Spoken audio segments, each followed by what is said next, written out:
안녕하세요. 저는 서울대병원 신경과의 고상배입니다. 오늘 제가 말씀드릴 내용은 Altered Mental Status 환자를 어프로치하는 법에 대해서 말씀드리도록 하겠습니다. 의식을 먼저 알아야 되는데, 의식이란 것은 환자가 깨어있고, 깨어있다는 것은 이제 눈을 뜨고 있다는 거죠. 그리고 외부의 자극에 인터랙션을 하는 두 가지 축을 다 가지고 있을 때 의식이 있다라고 이야기를 합니다. 그래서 이렇게 환자의 의식 상태를 두 축을 기준으로 보면 적당한 정도의 어라우절과 적당한 정도의 awareness가 있는 것을 우리가 alert하다고 얘기를 하죠. 근데 그 정도가 너무 심한, 그러니까 hyper alert한 상태는 우리가 anxiety가 심해서 잠을 못 잔다거나 아니면 ICU에서 흔히 볼 수 있는 hyperactive delirium이 있거나 이런 환자들이 되겠죠.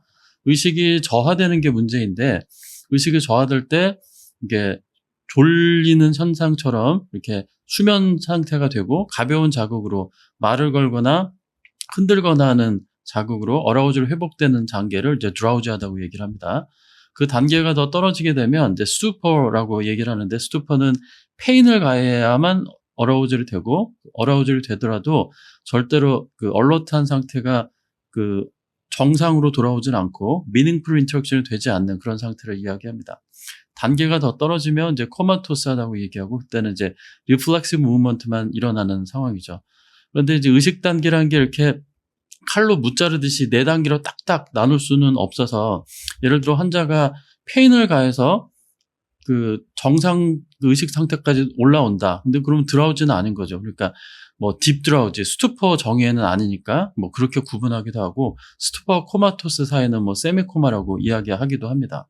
그런데 이 축에서 좀 벗어나는 것들이 있습니다. 베저타티브 스테이터스라든지 아니면 미니멀리 컨셔스 스테이터스라든지 아니면 락틴 신드롬이라는 3가지 정도가 조금 리마인드 해 두셔야 될 부분인데, 그 내용을 말씀드리자면, 이제 식물인간 상태는 콜티칼 데미지가 있어서 어라우절이 눈은 뜨고 있는 상태처럼 보이지만 인터랙션이 없는 상태를 이야기하고, 브레인스템은 다 정상이기 때문에 자바로브를 하는 경우도 있습니다.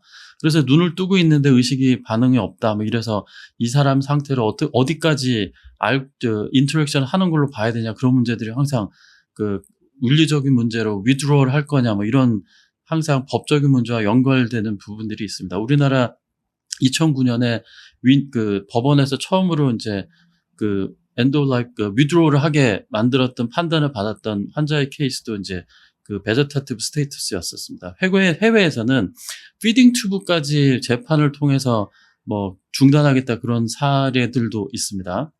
미니멀 컨셔스 상태라는 것은 이제 최소 의식 상태라고 하는데, 유명한 이제 카 레이싱 챔피언이었던 F1 포뮬러 1의 마이클 슈마커라는 분이 2013년도에 알프스에서 스키를 타다가 머리를 다쳐서 거의 코마 상태로 250일을 지내고, 최근에는 조금 리스폰스가 있다고 하는데, 이렇게 최소 의식 상태라고 하는 상태는 팔로우 커맨드가 되는 듯 하다가 또 안 되고, 이렇게 지속적이지 않는 그런 상태를 베저테티브 스테이트랑 구분해서 말을 합니다. 그럴 경우에는 시간이 지나면 좀 더 좋아지는 트랙으로 가는 경우들이 있습니다.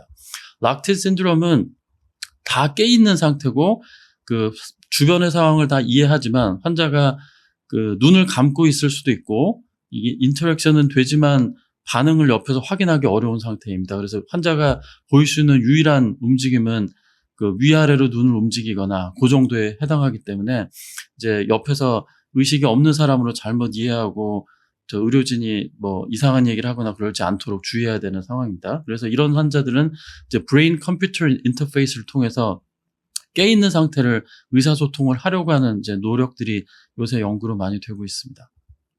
자, 이렇게 어라우절의 구조적인 문제를 좀 알아보려면 해부학적으로 좀 어디에 브레인이 펑션을 하는 구조 있는지를 알아보셔야 됩니다.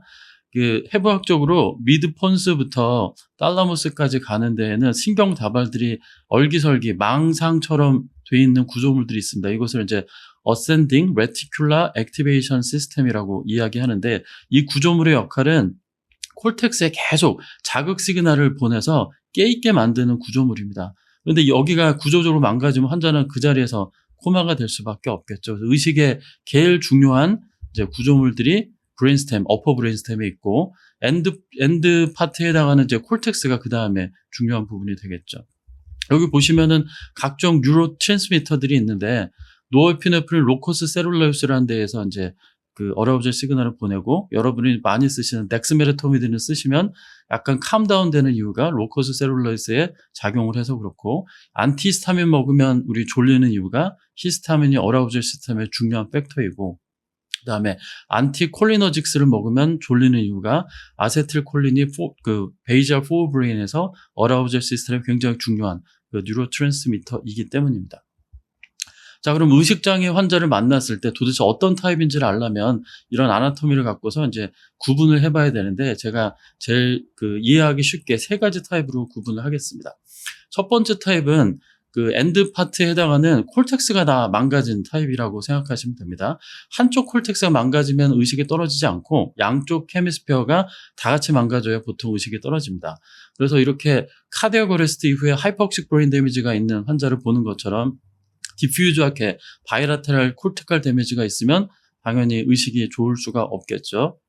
그러거나 아니면은 또는 이제 넌 스트럭처럴한 문제로 그 메타볼릭 엔세팔로패티가 오거나 톡식 데미지 아니면 애시드 베이스 임발란스 또 일렉트로라이트 임발란스 이런 것들이 있게 되면은 그 스트럭처럴 리전이 없더라도 콜텍스에 바이라테랄 디스펑션이 있으면서 의식이 저하되게 되겠습니다. 잊지 말아야 될 것은 눈에 보이지 않는 이제 전기적인 시저도 굉장히 중요한 감별 진단이 됩니다. 두 번째 타입은 한쪽 헤미스피어 병변이 있다가 점점점 커져서 아까 말씀드린 어센딩 레티큘러 액티베이션 시스템의 어퍼 파트를 이렇게 압박하게 되는 경우입니다.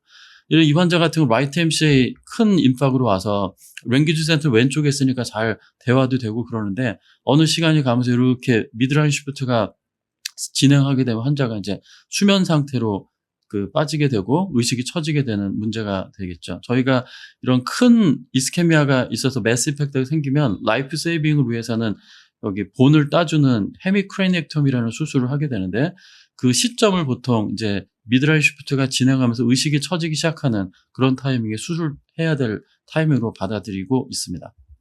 세 번째 타입은 어센딩 레티큘러 액티베이션 시스템 아나토미칼리 거기가 망가지는 타입입니다. 즉 여기에 브레인스템에 헤모리지가 생겼거나 아니면은 여기서 릴레이 뉴런에 해당하는 탈라무스에 그 리전이 생겼거나 그래서 요 작은 병변으로도 환자가 코마에 빠질 수 있습니다. 또는 그 스트로크가 생겼는데 이스케미아가 이 베질라 탑에 클롯이 걸려서 이 뒤에 보이는 빨간 부분에 플로우가 안 가는 부분이거든요. 그러면 어센딩 레티큘러 액티베이션 시스템에 해당하는 미드브레인 뭐 폰스 이런 쪽에 플로우가 안 가게 되면 환자는 이 부분에 혈류 장애를 위한 기능 장애가 생겨서 의식이 그 자리에서 코마가 되게 됩니다. 그래서 서머리하면 이제 검진을 통해서 이런 바이라테럴 타입인지 유니라테럴 매스 이펙트 타입인지 아니면 브레인스템 타입인지를 그 히스토리와 검진을 통해서 구별을 해야 그 밑에 하부에 해당하는 그 감별 진단을 어떻게 생각할지를 아시게 될 겁니다. 근데 검진하시라고 하면 이제 좀 신경계가 아니면은 좀 긴장하시는 경우들이 많은데 그렇게 어렵지 않거든요. 말씀을 드리자면 뉴로기점을 해보면 뭐 GCS 할 때 페인 스티뮬레이션도 하고 간단하게 뉴로기점을 하시는 정도로도 충분합니다. 그래서 만약에 바이라테럴 디퓨즈 리전이라고 하면 리전이 있으면 뭔가 시메트리칼 어브노멀 사인이 나오거나 아니면은 이그잼 사인이 정상으로 나올 경우가 있겠습니다. 넌 스트럭처럴 데미지 사인일 경우에는요. 유니라테럴 리전의 두 번째 해당하면 한쪽 이그잼이 짝짝이로 나올 거고 브레인스템 사인이 주로 위쪽에 있는 게 이상하게 나오겠죠. 세 번째 브레인스템에만 국한되어 있는 타입이라면 어퍼 브레인스템을 포함해서 브레인스템 사인이 엉망으로 나오게 될 겁니다. 그래서 이그잼을 하면 대충 1번인지 2번인지 3번인지에 대한 그 감별이 뭐 그다지 어렵지 않습니다. 그리고 그 항상 시스테믹한 컨디션을 배제하기 위해서 그 의식장애 있는 분은 이제 블러드 가스 어널리시스를 하거나 글루코스를 재보고 암모니아도 내보고 락테이트도 내보고 해서 글루코스가 너무 떨어져 있다. 그러면 뭐 스티론 글루코스 60 이하다. 그러면 50% 덱스트로즈를 인퓨전해서 반응을 보거나 오피오이드를 많이 먹었던 병력이 있으면 날록선을 인젝션하거나 벤조다이아제핀을 쓰고 있었던 사람 같으면은 이제 플루마제니를 인젝션하는 그런 초기 치료를 하고 그 뒤에 감별 진단을 넘어가게 됩니다. 자, 의식장애 뭐 이런 이그잼을 할 때 GCS 하는 것들은 꼭 뉴로가 아니더라도 많이들 아실 텐데 뉴로 쪽 파트에서는 조금 더 다양한 4스코어라는 것들을 더 보기도 합니다. 이건 좀 약간 전문적이어서 관심 있으신 분들은 나중에 좀 찾아보시면 될 것 같습니다.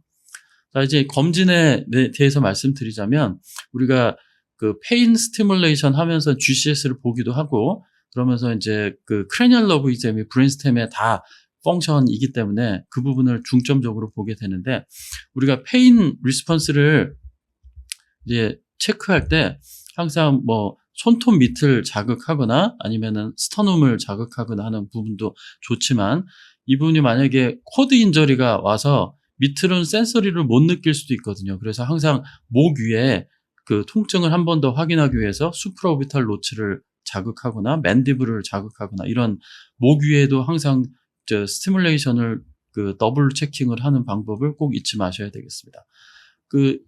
신경학적 크레니얼 너브 이그잼의 12쌍을 굉장히 잘 봐야 되지만 여러분들이 보셔야 될 거는 이제 딱 4가지 쌍만 보시면 됩니다. 라이트 리플렉스를 보시고 코니알 리플렉스를 보시고 VOR 칼로리 리플렉스를 보시고 개그 커프를 보시는 4가지 리플렉스만 보시면 브레인스템 펑션은 이 많은 것 중에 아주 빠른 시간 내에 평가를 하실 수 있습니다.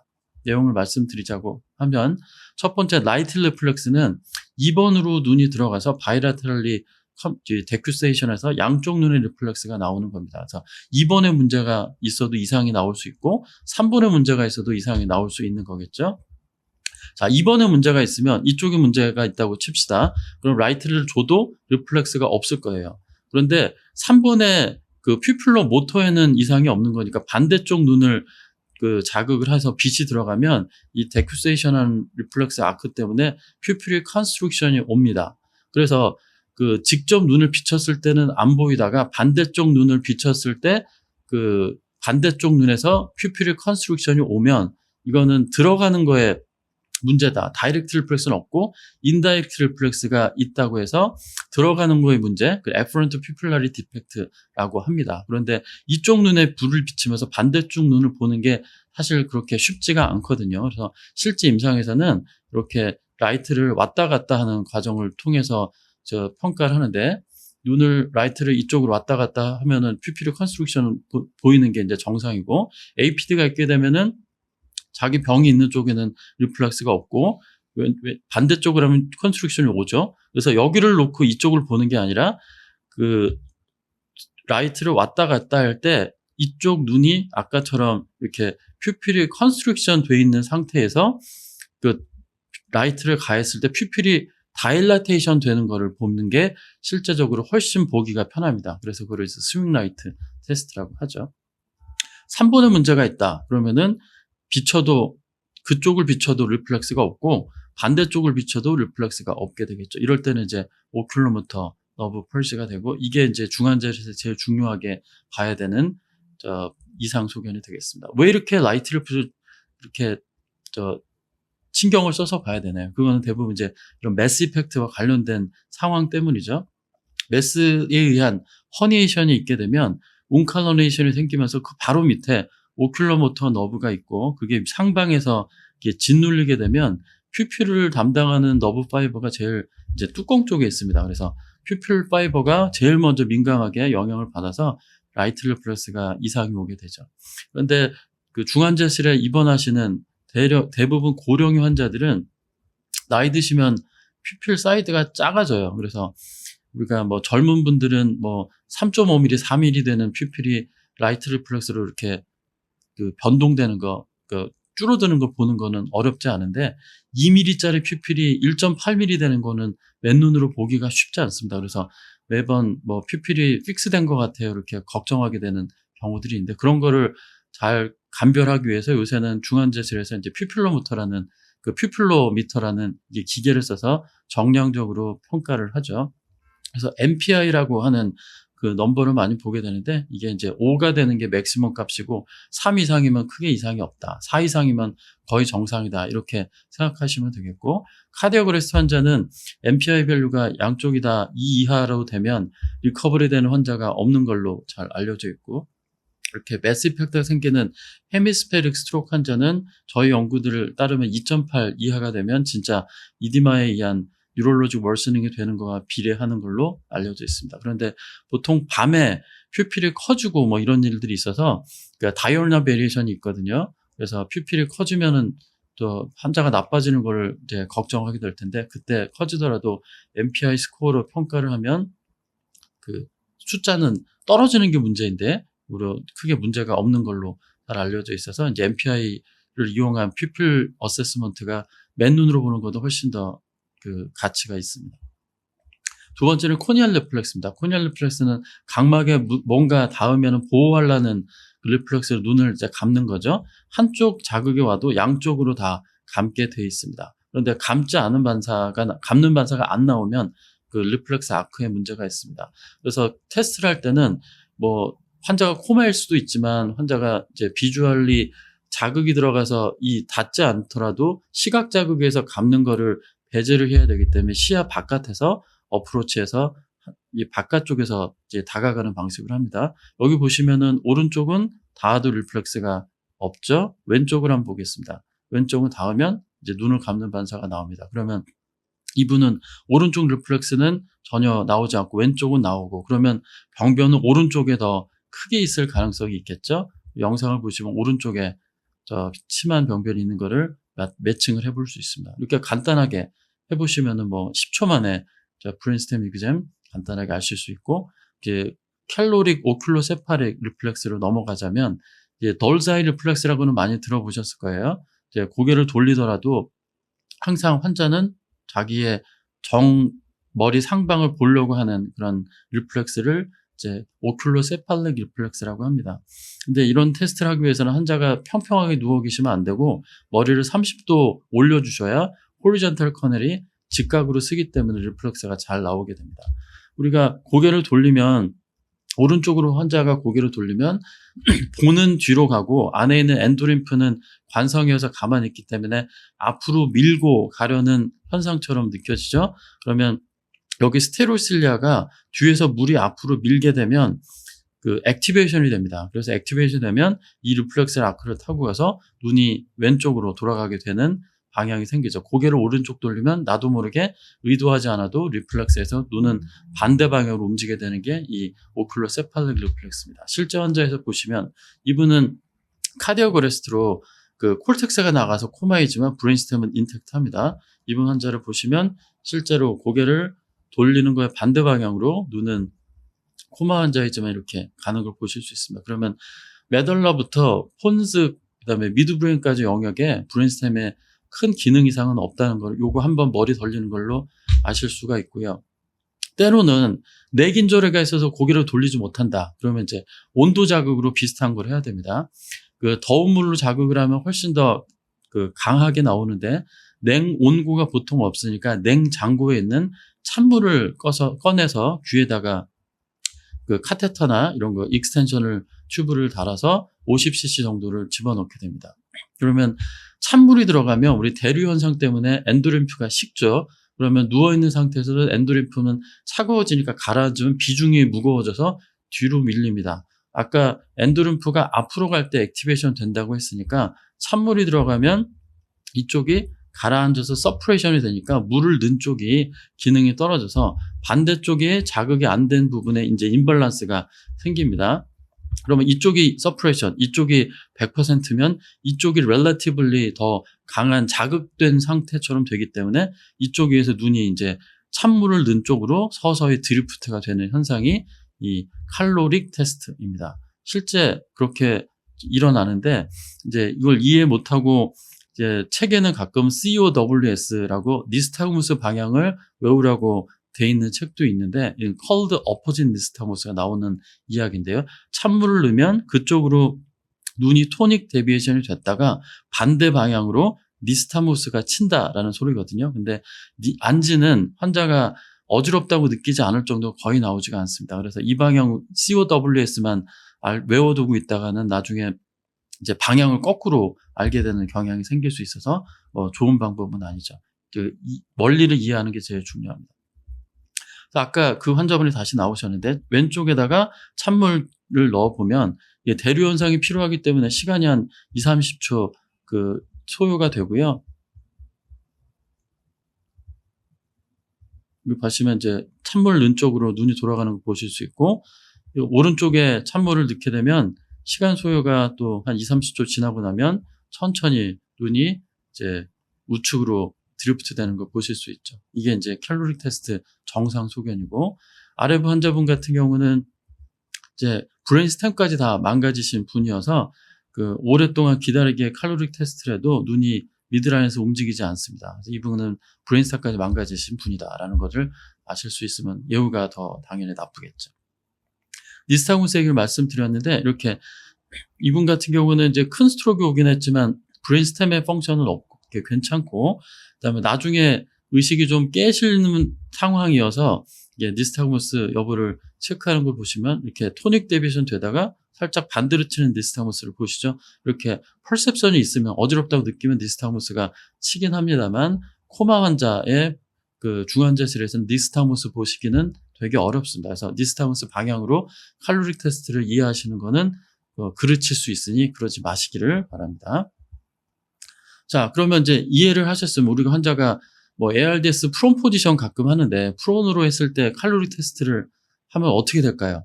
원리를 이해 못하면 답을 못하는데, 자, 프론 상태에서 예를 들어 찬물을 오른쪽 귀에 넣었다고 합시다. 그러면 비중이 올라가니까 물이 가라앉으니까 엎드린 상태에서는 앞으로 물이 밀리니까 오른쪽에 물을 넣으면 여기가 액티베이션 돼서 눈이 자동으로 반대쪽으로 토닉 데비에이션이 되게 됩니다. 이제 이해 가셨죠? 그런 식으로 생각을 하시면 됩니다. 자, 개구와 커프는 우리가 석션하고 이럴 때 많이 중환자실에서 보시게 되는데, 리플렉스 아크는 비슷합니다. 로우 브레인스템이 9번이나 10번 또는 10번에서 10번으로 나오는 아크이기 때문에 여기에 이상이 있으면 메달라 레벨에 되게 병변이 크구나, 이런 것들을 아실 수가 있겠습니다. 그래서 이런 평가를 하다 보면 가끔 이제 눈을 잘 보게 되죠. 눈을 보시면 환자가 가만히 있는데 눈이 왼쪽으로 갔다가 오른쪽으로 갔다가 왔다 갔다 하는 모습을 보실 수 있어요. 이런 것들이 이제 러빙 아이 무브먼트라고 얘기를 하고, 이거는 대부분 메타볼릭 엔세팔로패티에 나오기 때문에 의식 좋아 있는 환자가 라테랄라이징 사인이 하나도 없고 눈이 이런 식으로 움직이면 아마도 뭔가 유레믹 문제이거나 헤파틱 문제이거나 그런 것들을 있는 건 아닌지를 생각해야 되는 그런 단서로 생각하시면 됩니다. 또는 환자가 눈을 움직이지 않고 한쪽으로 데비에이션 되어 있는 것을 보실 때가 있는데, 우리 눈에는 이제 프론탈 아이 필드라고 하는 게 프론탈 롭이 있어요. 이 기능은 반대쪽으로 눈을 이제 밀게 만드는 펑션을 합니다. 그래서 오른쪽의 프론탈 아이 필드는 눈을 왼쪽으로 밀게 만들어요. 그래서 오른쪽에 만약에 병변이 생기면 오른쪽 프론탈 아이 필드가 망가지니까 눈이 왼쪽으로 못 가거든요. 그러니까 왼쪽에 있는 프론탈 아이 필드에 의한 균형 때문에 눈이 반대쪽 병변으로 이제 쏠리게 됩니다. 그래서 오른쪽 병변에서 왼쪽 프론탈 아이 필드에 의해서 눈이 이제 오른쪽으로 쏠리니까 환자가 눈을 보면, CT를 보면은 제 병변이 여기 있어야 하고 눈이 가르쳐 주는 부분이 되겠죠. 그래서 이제 로컬라이징 아이라고 표현을 하게 되는데, 시저일 경우에는 병변의 반대로 이리테이션에 의해서 눈이 돌아가게 됩니다. 그래서 스트럭처럴 데미지는 병변이 있는 쪽으로, 시저는 병변의 반대쪽으로 눈이 가서 환자 눈이 3시나 9시 방향으로 가 있다. 그러면 그거는 어쨌든 어시메트리컬한 어떤 병변이 있을지를 꼭 생각하셔야 되는 사인이 됩니다. 그래서 환자가 갑자기 한쪽으로 눈이 이렇게 9시 방향으로 니스타모스가 친다. 그러면 이제 뭔가 시저를 하고 있을 가능성이 높은 거예요. 좀 있다 보면 환자가 이제 반대쪽으로 눈이 돌아가서 친다. 그러면은 이거는 처음에는 왼쪽 병변에 의해서 눈이 9시 방향으로 시저에 의한 니스타모스가 있고, 이게 옮겨가서 오른쪽 병변에 의해서 왼쪽으로 눈이 치는 니스타모스가 있고, 이 단계에서 시저를 디텍션해서 치료해야 좋은데, 이걸 놓치게 되면 나중에 이제 몸 전신을 떠는 시저 상태로 발견이 되면 늦게 되겠죠. 그래서 눈만 보고도 이런 것들을 찾아내실 수 있는 그런 능력을 좀 함양하시기 바랍니다. 이 환자는 IVH가 있고 프론탈 병변도 있었는데, IVH는 EVD를 박아서 잘 빼고 있었어요. 근데 도저히 안 깨고 환자가 왜 시저도 아닌 것 같은데 이상합니다라고 연락을 받고 가서 이기점을 했습니다. 눈을 이렇게 딱 열어보니까 눈이 계속 이제 시저를 하고 있는 상태예요. 그래서 뇌파를 바로 이렇게 됐더니만 계속 이제 일렉트리컬리 시저를 하고 있는 거를 확인하실 수 있습니다. 그래서 시저하면 눈이 니스타무스가 온다. 요거만 조금 리마인드 해두시면 좋겠습니다. 자, 이런 내용들을 가지고 검진을 바탕으로 이제 실제 케이스에 어떻게 이용할지를 한번 맞춰보도록 하겠습니다. 자, 68세 환자가 ESRD에 투석을 하던 사람인데 이제 운드 인펙션 때문에 세페핌을 인젝션을 받았습니다. 그러고 나서 환자가 약간 꿈찔하는 클로닝 무브먼트가 생겼어요. 그래서 뭐 유레믹 문제인가? 뭐 이런 것들 또는 시저인가? 이런 것들을 생각을 하게 되는데 뭐 이기잼을 해봤다면 브레인스템 사인은 전혀 이상이 없고 라테랄라이징 사인도 하나도 없고 눈은 그 페인을 줘도 잘 뜨지도 않고 그래서 이거 메타볼릭인가? 하고 랩을 다 내봤더니 일렉트로라이트 정상, ABJ 정상, 암모니아 정상. 이게 뭘까? 이런 고민하게 되죠. 이런 이그잼 사인을 보면은 뭐에 해당하나요? 타입 1번에 해당하겠죠? 이런 라테랄라이징 사인이 없기 때문에 어쨌든 뭔가 일렉트로라이트나 메타볼릭이 생각했는데 없으면 뭐 시저나 이런 것들 아닌가를 꼭 생각을 해봐야 됩니다. 꿈찔꿈찔하는 문제도 있었으니까. 그래서 뇌파를 찍었더니만 이렇게 스파이킹하는 일렉트리컬 어브노멀리티가 있어서 세페핌을 ESRD 같은 환자한테 쓰게 되면 때로는 세페핌 때문에 엔세팔로패티가 생기고 그게 이제 non-compulsive 시저로 진행하는 경우도 있습니다. 그러면 이제 세페핌을 당장 중단해야 되겠고 시저를 잡기 위해서 경련 약제를 써야 되는 경우들이 있을 수 있습니다. 두 번째 케이스는 65세 환자고 APB 있어서 엔티코아굴레이션을 하고 있었던 사람이고 그 에올틱 스테노시스가 심해서 여기 밸브를 리플레이스 했습니다. 근데 운드 빌리딩이 있어가지고 그 리비전도 막 하고 그러면서 엔티코아굴레이션 하고 있던 것도 중단할 수밖에 없었습니다. 그런데 환자가 갑자기 30분 전까지 멀쩡하다가 확 코마로 빠져서 이제 얼러트 방송이 났고 가서 이기점 해보니까 바빈스키 사인, 그 토 사인이라고 하죠. 이게 양쪽에 다 나오고 VR도 하나도 안 나오고 코니알 레플렉스도 없었다. 그러면 뭔가 브레인스템이 망가지고 근데 양쪽이 다 나오니까 시메트릭한 것 같고 그렇겠죠? 그러면 아마도 3번에 문제가 생긴 건 아닌가 이거를 이기점으로 단초를 세울 수 있습니다. 그래서 뭐가 의심을 해야 될까요? 안티코아굴 못하고 있는 상태에서 뭔가 혈전 큰 게 떨어져 나가서 어센딩 레티큘러 액티베이션 시스템에 클럿이 망가져서 이제 스템 데미지를 만든 게 아닌가 이런 생각들을 하게 되죠. 그래서 나중에 영상 찍어보면 이런 브레인스템 인팍션이 그 베질라 탑 오클루전 때문에 발생한 그런 케이스가 되겠습니다. 세 번째 환자는 카디오그레스트가 와서 CPR을 하고 에크모를 달고 막 이렇게 간신히 위닝을 했는데 환자가 며칠 지나고 나서부터 자꾸 졸려 하더니만 레프트 사이드 위크니스가 발견이 됐습니다. 그리고 니글렉트라 그래서 이제 왼쪽 위크니스 있는 쪽에 가서 말을 걸면은 잘 쳐다보지도 않고 뭐 그런 현상을 보여요. 그러면 이제 라이트 쪽에 뭐 문제가 있지 않나? 이게 짝짝이 이기점이니까 그런 것들을 생각을 하게 되는 사인이죠. 그 이미징을 그래서 하게 되면 여기 캐로티드 다이섹션이 발견이 됐는데 나중에 아래쪽까지 보니까 처음 CPR 원인도 아ortic 다이섹션이 원인이었던 걸로 밝혀졌습니다. 그래서 어쨌든 이게 다이섹션이 ICA까지 쭉 익스텐드 되면서 라이트 사이드 플로우에 문제를 만들어서 뭔가 라이트 사이드 그 헤미스페릭 디스펑션이 있다가 슬슬 진행하는 거 아닌가라는 그런 생각을 하게 되겠죠. 그러면은 타입 2를 우리가 생각을 해야 됩니다. 그래서 이기점을 바탕으로 이제 CT를 찍어보니까 여기 인팍이 있어서 이때까지는 미크니스만 있다가 이제 이디마가 진행되면서 그 드라우지해지는 상태가 됐죠.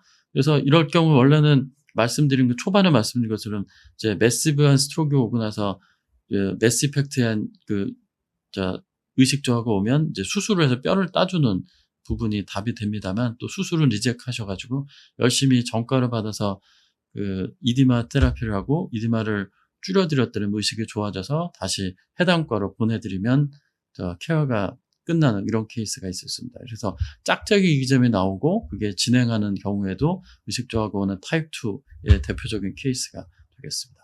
자, 이제 시간이 다 돼서 서머리 해드리겠습니다. 의식 수준을 아까 제가 정상 상태, 드라우지, 스투퍼, 코마까지 분리해드렸고 어라우절과 어웨어니스는 되게 비례한다. 그렇지만 몇 개의 케이스는 그 축에서 벗어나는 케이스가 있다는 걸 말씀을 드렸습니다. 신경학적 검진과 영상으로 의식 저하가 있을 때는 타입 1, 타입 2, 타입 3로 구별을 하는데 바이레테럴 헤미스페릭 타입이면은 대부분은 이제 메타볼릭이거나 아니면은 바이라테럴 시메트릭 멀티플 디스펑션 또는 잊지 말아야 될 것이 시저 이런 것이고 유니라테럴 리전으로 이기잼이 짝짝이 나오고 어플 브레인스템 컴프레션 되면은 어플 브레인스템 사인만 이상하게 나오는 그런 타입이겠고 세 번째 타입은 레티큘러 액티베이션 시스템의 어플 브레인스템 사인만 이상하게 주로 나오는 그런 타입이 이제 타입 3가 되겠습니다.